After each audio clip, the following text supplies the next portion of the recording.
अस्सलाम वालेकुम, welcome to my channel and welcome to another vlog.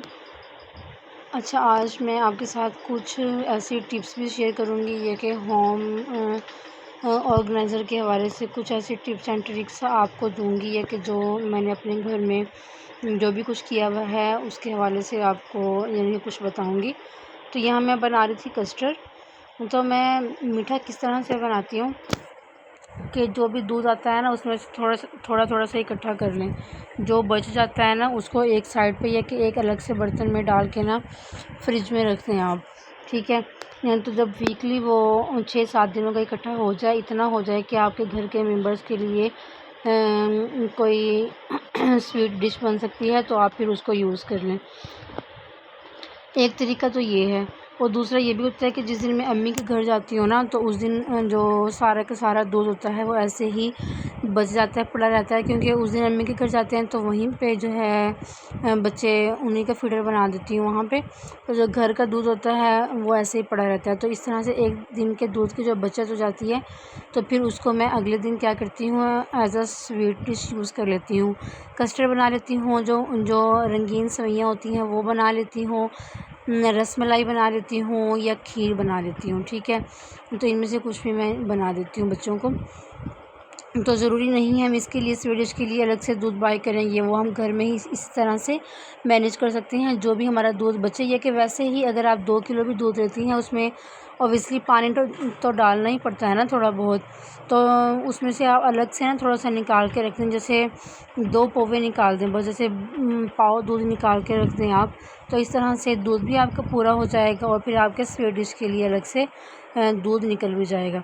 यहाँ पे कस्टर्ड उबल गया था क्योंकि एक तो बर्तन मैंने छोटा ले लिया था, तो मेरे दूसरे हाथ में कैमरा था और फिर इस तरह से ये कस्टर्ड ही उबल गया। अच्छा जी, दूसरी टिप मैं आपको ये दूँगी कि आप अपने हस्बैंड के कपड़े जो होते हैं ना, तो उनको वीकली जो है इस्त्री करके ना हैंग कर दिया करें, क्योंकि इस तरह से ना हमारे टाइम की बहुत बचत हो जाती है और फिर हमारे हस्बैंड को बार बार कहना नहीं पड़ता कि तुमने मेरा फ़लाँ सूट नहीं इस्त्री किया, फ़लाँ सूट नहीं इस्त्री किया। मोस्टली ऐसा होता है कि अगर हमने उनके कपड़े इस्त्री नहीं किए होते, लेकिन कोई भी एक सूट हम टाइम पे आयरन कर देना उनका, तो उनको ये होता है कि ये नहीं मैंने वो वाला पहना था। मेरे भाइयों के साथ भी यही मसला होता था वहाँ पे, और यहाँ मेरे हस्बैंड भी ऐसे ही करते हैं कि जो फ्राइडे को मैं जो सूट उनका इस्त्री करती हूँ ना, कहते हैं नहीं ये नहीं मैंने दूसरे वाला पहना था। फिर या तो अगर मैंने फ्राइडे को 2 कर देती हूँ या फिर मैं पूरे वीक ही करके रख देती हूँ।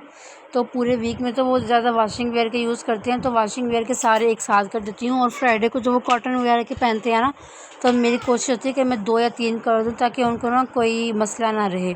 एक नहीं करती अब मैं, तो आप भी ऐसे किया करें कि कोई 2 या 3 सूट इकट्ठे आयरन कर दिया करें ताकि उनको कोई प्रॉब्लम ना हो। फिर ऑब्वियसली हमें भी गुस्सा आ जाता है कि जब मैंने ये किया था तब आपने कहा था वो पहनना है, जब मैंने वो कर दिया आपने कहा था ये पहनना है।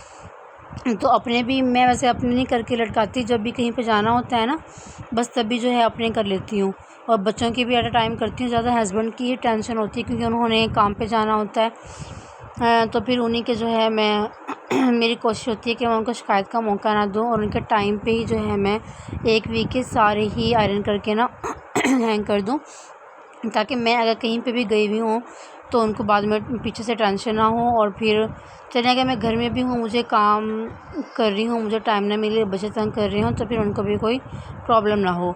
और हमारे जो मर्द हज़रात हैं खुद तो काम को हाथ नहीं लगाना होता है ना, हमारे घर के मर्द तो नहीं लगाते। आपके घर के मर्द जो है वो शायद ये काम कर देते हों, इस बात का मुझे इल्म नहीं। अच्छा जी, तो बच्चों के खाने पकाने का जो है वो भी साथ साथ चलता ही रहता है। कई बच्चों का फीडर बनाना होता है, और कभी बच्चों का जो है वो उनको नगेट्स बना के देने होते हैं, कुछ ना कुछ जो है देना ही होता है। तो जो मसाला जात के डब्बे वगैरह होते हैं ना, जो भी ऐसी चीज़ें होती हैं जैसे बेसन वगैरह और मैदा, ये सारी चीज़ें ना मैंने एक यानी कि डब्बों के अंदर डाल के, छोटे छोटे जो कंटेनर्स होते हैं उनको डाल के ना फ्रीज़र के अंदर रखा हुआ है, फ्रिज में रखा हुआ है, क्योंकि बाहर उनके अंदर जो सुसरी या कि ऐसी छोटी छोटी सुंडियाँ वगैरह डल जाती हैं ना, उनसे ये महफूज रहता है। अब मैंने रमज़ान का यहाँ पे रखा हुआ था और अब तक वो ठीक पड़ा था, बिल्कुल तो उसके अंदर कोई भी सूंडियाँ वगैरह नहीं डली थी। तो आप भी ऐसी कोई चीज़ें होती हैं ना तो उसको ना किसी भी डब्बों के अंदर डाल के फ्रीज़र में रख दें तो वो महफूज हो जाएंगे। ठीक है जी। अच्छा जी, जो मसाला जात होते हैं ना, जैसे अचारी गोश्त का डब्बा हो गया, चना चाट का हो गया, ऐसे बिरयानी का, कौरमे का, कोई भी ऐसा मसाला जात का डब्बा हो गया ना, वो भी मैं वहीं पे रखती हूँ फ्रिज में। तो अब तक महफूज पड़े हैं जो भी रखे थे। दूसरा ये कि जब भी आप रूम में जाएँ ना, आपको लगे कि आपके बच्चों ने चीज़ें इधर उधर की हुई हैं, या कि चारपाई की चादर ख़राब है, या कि सोफ़ों के ऊपर उन्होंने कूद के उनका जो कवर है वो ख़राब किया हुआ है, तो आप ना साथ के साथ ही उनको सिमट दिया करें। ऐसे नहीं कि हम अगली सुबह जो है जब सफाई करेंगे पूरे घर की तभी करेंगे, नहीं। अगर हमारे घर कोई अचानक से मेहमान भी आ जाता है ना, तो फिर हमें खुद शर्मिंदगी का सामना करना पड़ता है। और मैं ये वाला रूम तो लॉक ही रखती हूँ। बस बच्चे जब यहाँ पे यानी कि इनका स्विंग साइड यहाँ पे पड़ा है, जब ये लेने के लिए आते हैं तभी बस ओपन करती हूँ। ये हम नाश्ता यहाँ पे बैठ के करते हैं। इसके अलावा मैं यहाँ इसको ना बंद ही रखती हूँ, ताकि कोई भी गेस्ट वगैरह आए अचानक से तो मैं यहाँ पे रूम ओपन करके उनको बिठा देती हूँ। एक रूम हम लोग यूज़ कर लेते हैं, एक ऐसे मैंने गेस्ट के लिए रखा हुआ है। अगर हम ऐसे सारे ही यूज़ करें तो फिर आने वाले जो मेहमान होते हैं, फिर जब हम मेस क्रिएट हुआ तो हमें बहुत परेशानी होती है और शर्मिंदगी भी बहुत होती है। तो ये है कि थोड़ा सा जो आपका यानी कि हल्के फूल के शो पीस, ये कि गुलदान वगैरह, आर्टिफिशियल जो फूल होते हैं उससे कमरे में रखे हुए, उनकी सजावट बहुत प्यारी लगती है। जैसे देखिए कितना खूबसूरत लगता है यहाँ पे रखा हुआ। लेकिन बच्चे जैसे ही अंदर आते हैं ना, इसको उठा के इसका ऑपरेशन कर देते हैं। तो जब तक यहाँ पे रखते हैं ना, मैं उठा के अलमारी के ऊपर रख देती हूँ और फिर दोबारा से यहाँ पे रख देती हूँ। कभी कभी तो 2-3 दिन ऐसे ऊपर ही पड़ा रहता है। ऊपर रखो नीचे रखो, इसी में ही जो है बच्चे पागल बनाए रखते हैं। दूसरा ये कि जो फ़्रॉक्स होती है, मेरी माशाल्लाह से 3 बेटियाँ हैं, उनकी काफ़ी ज़्यादा फ़्रॉक होती हैं। लेकिन ये सारी फ़्रॉक्स उनकी नहीं हैं, बल्कि ये वाली फ़्रॉक्स तो मैं सेल करती हूँ, मेरा स्टॉक है। उनकी फ़्रॉक तो उनकी कबर्ड के अंदर पड़ी हुई हैं। तो ये मैंने क्या कि यहाँ पे कोई भी तार या कि रस्सी वगैरह यहाँ पे हैंग नहीं की जा सकती थी। तो मैंने एक पाइप लिया यहाँ पे, ठीक है, और उसको अलमारी के ऊपर और वहाँ पे जो कर्टन वाला पाइप था ना, उनके ऊपर रख दिया। तो वहाँ पे बिल्कुल एडजस्ट हो गया और मैंने फिर सारी फ्रॉक इसके ऊपर हैंग कर दी, क्योंकि जब से इस घर में शिफ्ट हुए थे तो बस यहाँ 2 ही छोटे-छोटे से रूम है, तो यहाँ पे सब एडजस्ट करना काफ़ी मुश्किल था। तो मैंने इस तरह से छोटे-छोटे से आइडियाज़ लगा के ना तो रूम को जो है वो मेंटेन किया हुआ है, ऑर्गेनाइज़ किया हुआ है। हम इन्हीं चीज़ों से ना अपने रूम को, घर को, किचन को अपने ही यानी कि दिमाग का यूज़ करते हुए छोटी-छोटी सी ट्रिक्स या टिप अपना के ना इसी तरह से अपने घर को डेकोर भी करते हैं, ऑर्गेनाइज़ भी रखते हैं। अब ये बच्चों की कबर्ड है, इसमें ये 3 सेपरेट पोर्शन थे। तो मेरी माशाल्लाह से 3 बेटियाँ हैं, तो मैंने तीनों के अलग-अलग पोर्शन में रखे हुए हैं कपड़े। तो इर्द-गिर्द इनके कपड़े होते हैं और दरमियान में मैं इनके जो एक्स्ट्रा टाइट्स या कि पैंट्स वगैरह होती हैं, टाइट्स वगैरह, वो सेंटर में रख देती हूँ, ताकि कभी भी एक्स्ट्रा बच्चों को पहनाना पड़ जाता है। आपको पता है छोटे बच्चे पीछे वगैरह कर देते हैं, तो फिर मुझे कपड़ों के अंदर से निकालने की या ढूँढने की ज़रूरत नहीं पड़ती। इसलिए मैं टाइट्स या कि एक्स्ट्रा जो इनके ट्राउज़र होते हैं वो साइड पे ही रखती हूँ। सबसे ऊपर सबसे बड़ी वाली बेटी के कपड़े हैं, दरमियान में दरमियान वाली बेटी के, और सबसे नीचे सबसे छोटी वाली बेटी के। पहले मैंने इनके, जब मेरी ये तीसरी बेटी नहीं हुई थी, तो नीचे वाले पोर्शन में मैंने इनके न्यू कपड़े, जो कि गिफ्ट वगैरह मिलते रहते हैं, बच्चे छोटे होते हैं ना, आपको पता है, जब देखने के लिए आते हैं, गिफ्ट ले आते हैं ये वो, तो इनके न्यू टॉयज़ वगैरह रखे हुए थे।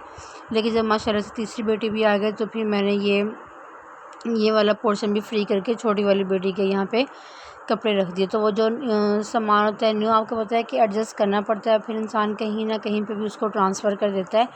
जैसे इसी कबर्ड के सबसे ऊपर वाली जो अलमारी है, उसका भी एक ऐसे ही बना हुआ है, तो उसमें मैंने इनके सारे न्यू टॉयज़ वगैरह रखे हुए हैं। और जो इनकी फ़्रॉक्स हैं वो इस वाले पोर्शन में हैं। ये था तो एक ही पोर्शन, लेकिन मैंने इसकी पार्टीशन करवा के ना सेंटर में भी एक और पाइप लगवा लिया, क्योंकि बच्चों की फ़्रॉक्स छोटी होती हैं। जो हमारे बड़े कपड़े होते हैं ना, वो तो चलें पूरा ले लेते हैं, लेकिन बच्चों का जो छोटे कपड़े होते हैं ना, इसलिए नीचे वाली सारी जगह फ्री थी और बच्चों की फ़्रॉक बहुत ज़्यादा थी। तो मैंने ना नीचे सेपरेशन करके ना, पार्टीशन करके एक और जो है पाइप लगवा लिया, तो बच्चों की फ़्रॉक वहाँ ईज़िली आ जाती हैं। ओके जी, मेरा आज का व्लॉग यही था। इंशाल्लाह आपको पसंद आया होगा। अगर पसंद आया चैनल को सब्सक्राइब कर दें, लाइक शेयर कमेंट कर दें। मिलते हैं नेक्स्ट व्लॉग में। ओके जी, अल्लाह हाफ़िज़।